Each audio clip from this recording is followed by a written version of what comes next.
On va continuer, après avoir vu les facteurs de risque, la problématique du screening. La deuxième partie de ce topo, c'est la prise en charge des pneumopathies interstitielles diffuses associées à la polyarthrite rhumatoïde. Voilà le plan de la présentation. On va d'abord essayer de comprendre les concepts physiopathogéniques qui sous-tendent finalement les concepts thérapeutiques. On va bien entendu parler de qui traiter, puisqu'on va voir qu'on ne traite pas tout le monde.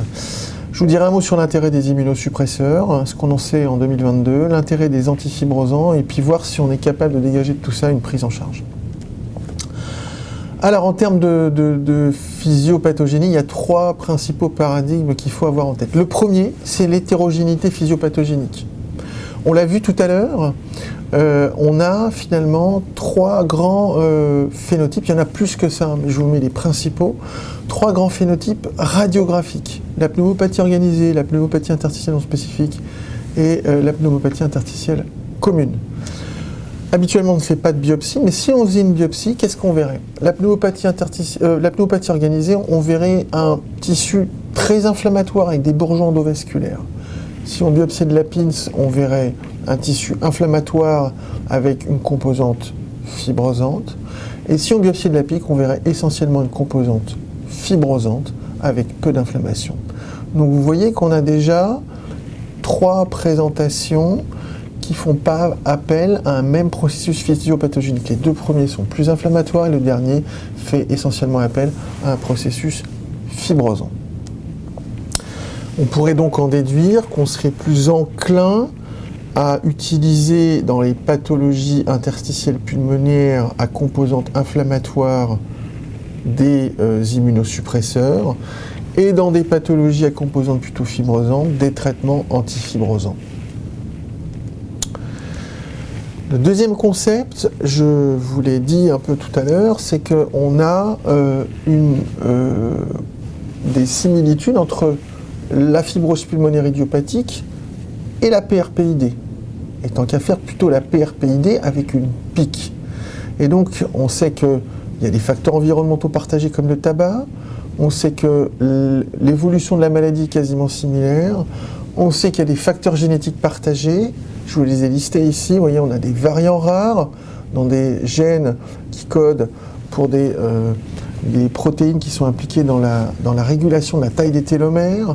On a le fameux gène MUC5B, puis on a d'autres gènes qui ont été trouvés.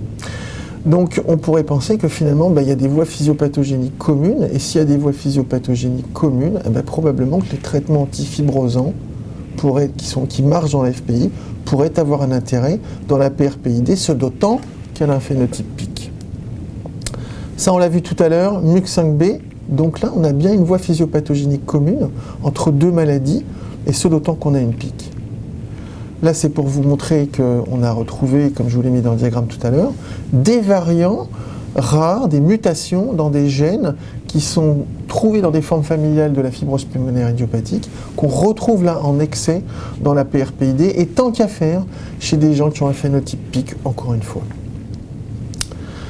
Troisième paradigme, donc on a vu, le premier c'est fibrose et inflammation, le deuxième c'est que finalement il y a des similitudes FPI et PRPIC, et le troisième paradigme c'est de bien intégrer qu'à l'instar de ce qu'on savait déjà pour les autres manifestations extra-articulaires de l'APR, le fait finalement de ne pas avoir de contrôle de l'activité de l'APR favorise l'émergence des manifestations extra-articulaires, mais aussi les aggrave. Eh bien, c'est ce que suggèrent ces deux travaux. Vous voyez, ici, quand on regarde la survie, finalement, sans aggravation de la PID chez les patients qui ont une faible activité en pointillés bleus, elle est nettement meilleure que chez les patients qui vont avoir un CDAI élevé. Et puis vous avez un travail qui a été présenté cette année à l'ACR et qui montre aussi les choses très clairement. Vous voyez, fonction du DAS28VS, vous voyez qu'on soit en rémission comme référence, si on prend l'activité basse, modérée ou haute, on n'a pas du tout le même profil de survie de ces patients. Donc, l'activité de l'APR, le contrôle de l'activité semble nécessaire au contrôle de la progression de la pneumopathie interstitielle diffuse au cours de l'APR. Qui traiter? C'est la question qu'il faut se poser. Je vous l'ai dit tout à l'heure, on a 40 à 50% des patients qui vont progresser, ce qui veut dire que c'est le verre à moitié plein ou à moitié vide.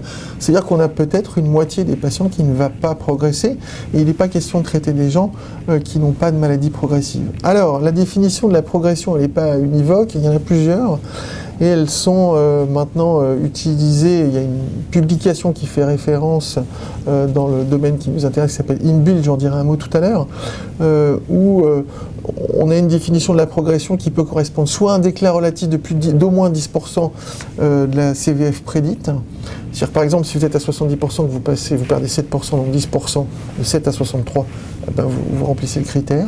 Soit vous avez un déclin entre 5 et 10% et vous avez soit une majoration des symptômes, soit une aggravation scanographique, soit une majoration des symptômes et une aggravation scanographique. Donc vous voyez, on a une définition qui n'est pas encore bien claire, mais qui aujourd'hui, finalement, ces 4 propositions font consensus et sont de plus en plus utilisées. Il y a une autre définition qui a été proposée, c'est d'avoir un déclin relatif de la CVS compris entre 5 et 10% de la valeur prédite, plus, cette fois-ci on va rajouter un autre paramètre OFR, un déclin relatif de plus de 10%, d'au moins 10% de la DLCO prédite. Alors, un mot sur les immunosuppresseurs, et on garde en tête que donc, probablement, ils ont plus d'intérêt chez des patients qui ont un phénotype plutôt inflammatoire de leur PID. La première question, c'est est-ce qu'il faut poursuivre les traitements de fond conventionnels? On pourrait se poser la question, est-ce que je dois arrêter? Oui ou non? Et là, on va retomber sur le méthotrexate.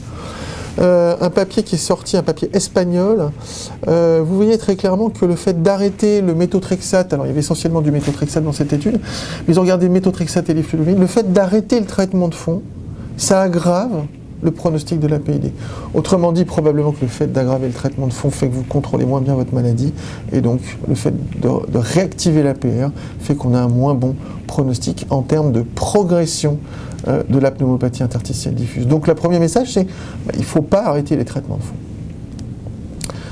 Alors, est-ce qu'on a des arguments pour garder le métaux? On l'a vu tout à l'heure, ce n'est pas un facteur de risque de la PRPID, mais ne pas être un facteur de risque, ça ne veut pas dire que ce n'est pas un facteur d'aggravation. Ce que je ne vous ai pas dit, c'est que dans ces 2 travaux, il y avait une analyse qui était concentrée sur les patients qui avaient une PID. Quand on comparait ceux qui recevaient du méthotrexate à ceux qui n'en prenaient pas, ben le fait d'en prendre retardait l'apparition de la PID, comme s'il y avait un effet protecteur du méthotrexate. Je vous ai synthétisé ici la plupart des papiers qui sont sortis depuis, et vous voyez que, grosso modo, le méthotrexate n'est pas associé à la progression de la PRPID, ni à la mortalité qui lui est rattachée, et pour certaines études, il y a même donc des résultats analogues à ceux qu'on a observés dans l'étude française et dans l'étude anglaise, à savoir un retard dans l'apparition de la PID, donc un effet plutôt protecteur. On ne peut pas dire qu'il y ait un lien de causalité, bien évidemment. Pour ça, il faudrait faire des études prospectives, mais on pourrait au moins partir du principe que c'est la pierre angulaire du traitement de l'APR, peut-être le meilleur moyen de contrôler l'activité de l'APR, et en ça, donc de contrôler la progression, l'évolutivité de la PID. Donc aujourd'hui, on ne doit pas arrêter systématiquement ce traitement, et peut-être ça constituera plus tard une option thérapeutique dans la PRPID. Je n'ai pas dit que le méthotrexate ne pouvait pas donner de complications pulmonaires. Il y en a une, c'est la pneumopathie d'hypersensibilité. Elle ne fait pas l'objet aujourd'hui d'une présentation. Elle est relativement peu fréquente. Elle a une présentation très bruyante et très caractéristique. Et elle ne peut être confondue avec la pneumopathie interstitielle diffuse qui complique l'APR. Alors, les anti-TNF ont été aussi un coupable à la fois comme facteur de risque de PID, mais aussi d'exacerbation de la PRPID. On a beaucoup de travaux qui viennent d'une équipe espagnole et d'un registre qui s'appelle Biobadazer, qui date maintenant plus d'une dizaine d'années, ces publications. Et puis on a beaucoup de case reports, donc je ne vais pas tous les citer. Je vous ai fait un tableau, en fait, pour essayer de discuter comment on peut voir les relations entre la prise d'anti-TNF et cette suspicion de facteur de risque d'exacerbation de la PRPID. Alors, qu'est-ce qu'on a pour? Qu'est-ce qu'on a en faveur d'un sur-risque? C'est l'effet classe, c'est observé quel que soit l'anti-TNF. C'est non restreint à la paix, on l'a observé dans d'autres maladies. Et la temporalité, c'est surtout dans la première année après l'introduction des anti-TNF. Qu'est-ce qui va contre? C'est qu'on a essentiellement des case reports ou des toutes petites séries, qu'on a très peu d'études qui portent sur finalement la recherche de complications infectieuses, qu'on n'a aucun warning dans les phases 3 et les phases 4 qui impliquent les anti-TNF, qu'on a des rapports qui sont surtout, c'est surtout rapporté dans la population asiatique et notamment japonaise, que toutes les larges études ne trouvent aucune association entre PID incidente et prise d'anti-TNF. Et enfin, quand on regarde la surmortalité TNF inhibiteur versus autres traitements de fond et surtout la surmortalité pulmonaire, il n'y a pas de différence entre les deux. Donc, pas beaucoup d'arguments. Il y a aussi probablement des facteurs confondants, c'est-à-dire qu'on sait que les patients qui sont traités par anti-TNF sont au risque infectieux, et on sait aussi que les patients qui ont une PID sont à haut risque infectieux. Et quand on va regarder plus en détail tous les case reports qui rattachent la prise d'un anti-TNF à la survenue d'une PID, on s'aperçoit que les explorations bactériologiques, si tant est qu'il y en ait eu, sont peu poussées et ne nous permettent pas d'éliminer formellement une infection, par exemple, d'origine virale. On ne peut, là encore, par principe de précaution, exclure un rôle délétère des anti-TNF, peut-être un sous-groupe bien particulier des patients PR qui feraient donc une PID sous anti-TNF, mais aujourd'hui, on n'a pas d'argument pour un lien de causalité et on ne peut considérer que la présence d'une PID est une contre-indication absolue aux anti-TNF. Comme vous le savez, on coordonne en France une cohorte nationale, une première qui s'appelle Translate 1, qui est maintenant fermée. Dans Translate 1, il y avait environ 20% des patients qui étaient traités par anti-TNF. Donc vous voyez qu'on a, sans problème des gens qui prennent une PID qui sont traités par biothérapie anti-TNF. Quid du rituximab, je vais vous en dire un mot puisque c'était vraiment la biothérapie qui était largement prescrite il y a maintenant 10 ans. En commençant par un message clé, aujourd'hui c'est clairement pas la biothérapie que nous favorisons et que je conseillerais dans le contexte de la pandémie Covid pour plusieurs raisons. La première, c'est que ça diminue la réponse vaccinale. La deuxième, c'est que c'est très clairement associé à un risque de Covid sévère. Et la troisième, c'est que quand vous avez une PID, vous êtes à sur-risque de mortalité suite au Covid. Donc là, vraiment, on cumulerait les choses et ça n'a pas beaucoup de sens d'introduire aujourd'hui du rituximab dans ce contexte. On a beaucoup de données issues de petites séries avec des résultats essentiellement qui sont très hétérogènes. Je vous les ai listés en dessous, donc essentiellement des études anglaises, vous voyez où on a soit une survie supérieure dans le groupe rituximab comparé aux anti-TNF, soit pas de différence, soit une meilleure survie pour une deuxième étude. Dans notre expérience, on a du mal à sortir un effet, on va dire, positif du rituximab. Ce qu'on peut dire, c'est que c'est probablement pas délétère de là à dire que ça améliore les patients. Il n'y a un pas à franchir que je ne franchirai pas, puisqu'on ne dispose pas d'études contrôlées qui nous permettraient de conclure. Quid de l'abatacept, je vous montre une étude qui est la principale. Elle vient d'un groupe espagnol qui publie, qui met à jour annuellement sa base de données. Et là, vous voyez, on a 263 patients PRPID, donc c'est quand même considérable, qui sont suivis de manière rétrospective. Et vous voyez, là, on a un recul sur 60 mois. 3 groupes qui sont analysés. Un groupe ABA plus métaux, ABA en monothérapie et ABA associé à autre chose que du métaux. On n'a pas de bras comparateur. Donc là encore, on est sur un faible niveau de preuve. Néanmoins, vous voyez qu'on a une bonne stabilité des UFR. Et quand on regarde ce qu'ils appellent l'aggravation de la PID, on est plutôt sur des choses qui sont plutôt intéressantes. Donc, peut-être une molécule d'intérêt, mais comme pour l'ensemble des immunosuppresseurs, nous n'avons aujourd'hui aucune étude contrôlée qui nous permette de conseiller ou de contre-indiquer une molécule dans l'indication PRPID. Un mot sur le tocilizumab, on en a l'expérience. Alors tocilizumab, on a vraiment envie de le donner là dans des formes qui seraient très inflammatoires. Nous, on en a eu l'expérience dans des formes de pneumopathie organisée qui étaient associées à la PR, qui étaient résistantes aux corticoïdes ou corticodépendantes. Et puis, j'ai été obligé quand même de vous parler de l'étude FOCUS, qui a été donc menée dans la sclérodermie systémique. Donc le tocilizumab, vous savez qu'il a été testé donc, dans sa forme sous-cutanée. C'était une étude de phase 3 avec comme critère principal d'évaluation l'atteinte cutanée. Ce critère n'a pas été atteint. Par contre, dans les critères secondaires, vous voyez qu'on a un effet sur la CVF qui semble vraiment très intéressant. Et fait intéressant, ce médicament a obtenu de la FDA son autorisation pour l'indication sclérodermie systémique avec atteinte pulmonaire, alors que le critère premier, lui, n'était pas atteint. Néanmoins, on peut se poser la question de l'intérêt, là encore, puisqu'on sait que les sclérodermies font des PINS. On pourrait se poser la question de l'intérêt du tocilizumab dans l'indication PR PINS. Cyclophosphamide et azatioprine, je vais aller très vite. Quand on regarde la revue de la Cochrane sur le cyclophosphamide, finalement on a un effet modeste, pas de différence avec le mycophénolate mofétyl, et puis surtout un gros sur-risque d'effets indésirables qu'on savait déjà. Finalement, ce qui laisse une place peut-être très restreinte, probablement très restreinte, dans l'indication PRPID. L'azatioprine, je vous rappelle l'étude Panther qui a été menée dans la fibrose pulmonaire idiopathique avec une surmortalité, une surmorbidité dans le groupe traité comparé au groupe placebo, qui fait qu'aujourd'hui, il n'y a pas d'indication de cette molécule dans la PRPID. Voilà. C'est confirmé, d'ailleurs, comme vous pouvez le voir dans cette étude rétrospective anglaise, vous voyez qu'on a une surmortalité à la fois pour le cyclophosphamide et l'azatioprine avec des odds ratios qui sont quand même conséquents, 2,9 pour l'azatioprine, 3,6 pour le cyclophosphamide, donc ça, vraiment on n'est pas enclin à aller initier ce type de traitement en 2022. Le MMF, ça pourrait être intéressant, on sait que ça marche dans d'autres pneumopathies interstitielles diffuses associées à des connectivites.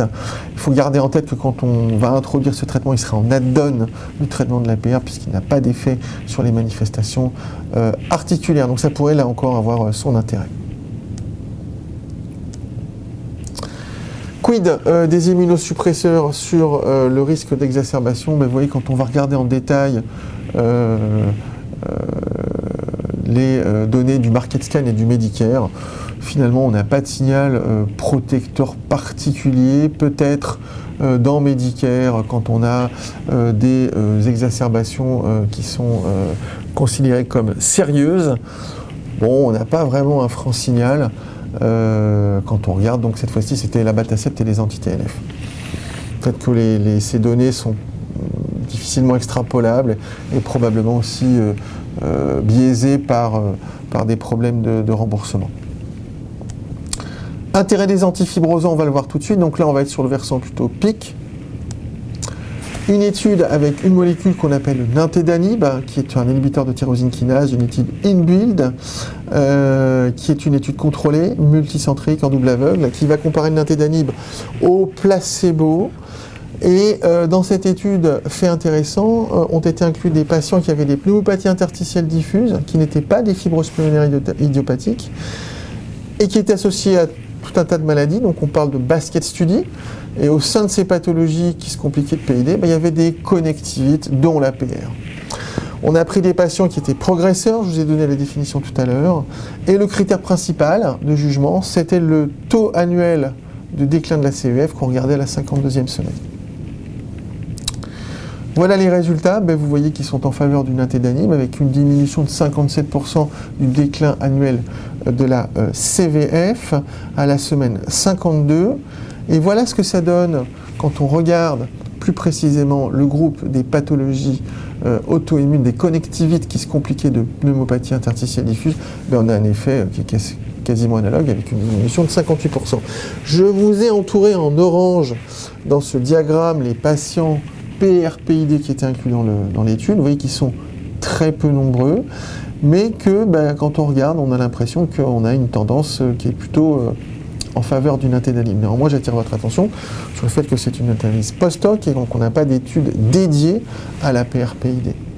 Autre fait intéressant, quand on regardait la réponse au traitement par rapport au phénotype radiographique, scanographique, vous voyez que finalement on avait un effet qui était majeur, en tout cas significatif, pour les patients qui présentaient le phénotype PIC ou IP des anglo-saxons. Donc on peut s'attendre, du fait d'une grande prévalence de la PIC dans la PR, à peut-être un intérêt du nintédanib dans cette indication, qui a en tout cas aujourd'hui l'AMM. Autre molécule, la pyrphénidone, autre antifibrosant, encore une étude contrôlée, en double aveugle, la pyrphénidone versus placebo, dédiée à la PRPID. Et là, un critère d'évaluation principal qui est beaucoup plus stringent, beaucoup plus sévère. Ils ont regardé le pourcentage de diminution de la CVF de plus de 10% la semaine 52 ou les décès.